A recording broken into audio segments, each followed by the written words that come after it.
Assalamualaikum warahmatullahi wabarakatuh. Kembali lagi bersama saya Listi Aisyah.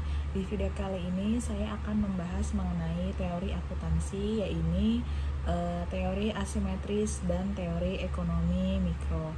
Video ini dibuat untuk melengkapi tugas mata kuliah teori akuntansi dengan dosen pembimbing Bapak Ari Eka Sandi. So, tanpa berlama-lama, mari kita lanjut ke video selanjutnya. Baik, yang pertama ada teori informasi asimetris. Pengertian dari teori informasi asimetris yaitu asimetris informasi adalah kondisi di mana suatu pihak memiliki informasi yang lebih banyak daripada pihak lain. Misalnya, pihak manajemen perusahaan memiliki informasi yang lebih banyak dibandingkan dengan pihak investor di pasar modal. Tingkat asimetris informasi ini bervariasi dari sangat tinggi ke sangat rendah. Asimetris informasi memberikan efek yang nyata pada keputusan keuangan maupun finansial, menurut Atmaja 2008.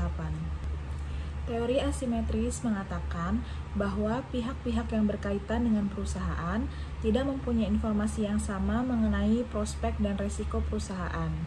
Pihak tertentu mempunyai informasi yang lebih baik dibanding pihak lainnya. Manajer biasanya memiliki informasi yang lebih baik dibandingkan dengan pihak luar, seperti investor. Karena itu bisa dikatakan terjadi asimetris informasi antara manajer dan investor. Investor yang merasa mempunyai informasi yang lebih sedikit akan berusaha menginterpretasikan perilaku manajer, menurut Hanafi 2005. Menurut Scott 2000, terdapat dua macam asimetri informasi, yaitu yang pertama ada adverse selection, yaitu bahwa para manajer serta orang-orang dalam lainnya biasanya mengetahui lebih banyak tentang keadaan dan prospek perusahaan dibandingkan investor pihak luar. Dan fakta yang mungkin dapat mempengaruhi keputusan yang akan diambil oleh pemegang saham tersebut tidak disampaikan informasinya kepada pemegang saham. Yang kedua ada moral hazard, yaitu bahwa kegiatan yang dilakukan oleh seorang manajer tidak seluruhnya diketahui oleh pemegang saham maupun pemberi pinjaman, sehingga manajer dapat melakukan tindakan di luar pengetahuan pemegang saham yang melanggar kontra dan sebenarnya secara etika atau norma mungkin tidak dilakukan. Informasi asimetris mempelajari mengenai penerbitan saham dengan informasi asimetris melalui berbagai waktu. Perusahaan yang memiliki informasi kurang baik dan atas aset mereka akan diinformasikan secepatnya, karena hal itu dapat merugikan perusahaan untuk menunda pemberitahuan informasi tersebut. Akan tetapi, informasi yang berkualitas baik ditahan sampai harga saham kembali normal dan selanjutnya diinformasikan kepada publik untuk mendapatkan penghargaan yang pada akhirnya akan meningkatkan harga saham perusahaan. Menurut Koretsky et al. 1991.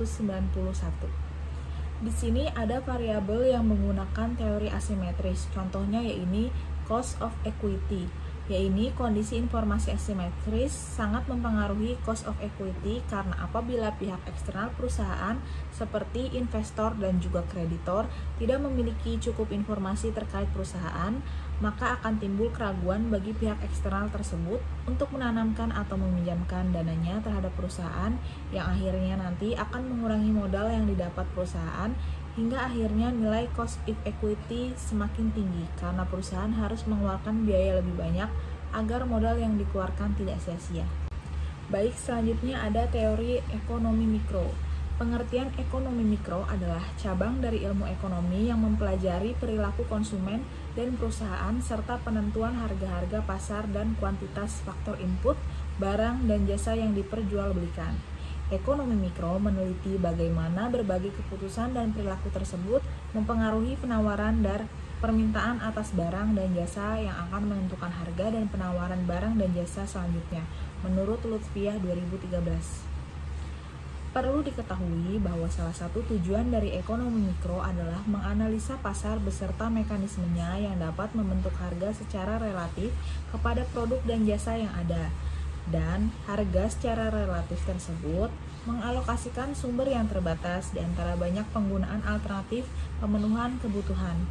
Ekonomi mikro juga dapat menganalisis kegagalan pasar atau market failure, yaitu ketika pasar gagal dalam melakukan produksi hasil yang efisien, dan di samping itu juga menjelaskan berbagai kondisi yang secara teoritis dibutuhkan bagi suatu pasar persaingan sempurna.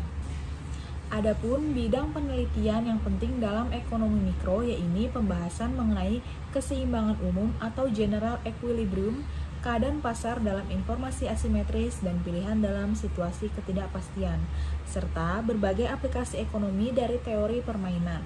Di samping itu juga yang patut mendapat perhatian ialah mengenai pembahasan mengenai elastisitas produk dalam sistem pasar. Teori ekonomi mikro analisisnya dapat dibuat berdasarkan pemikiran, antara lain yang pertama, kebutuhan dan keinginan manusia jumlahnya sangat tidak terbatas. Yang kedua, kemampuan dari faktor produksi dalam menghasilkan barang dan jasa untuk memenuhi kebutuhan dan keinginan masyarakat yang sifatnya terbatas. Baik, sekian pembahasan mengenai teori akuntansi dengan judul Teori Informasi Asimetris dan Teori Ekonomi Mikro. Semoga pembahasan yang saya sampaikan dapat bermanfaat. Terima kasih atas perhatiannya. Sampai jumpa di lain video selanjutnya. Wassalamualaikum warahmatullahi wabarakatuh.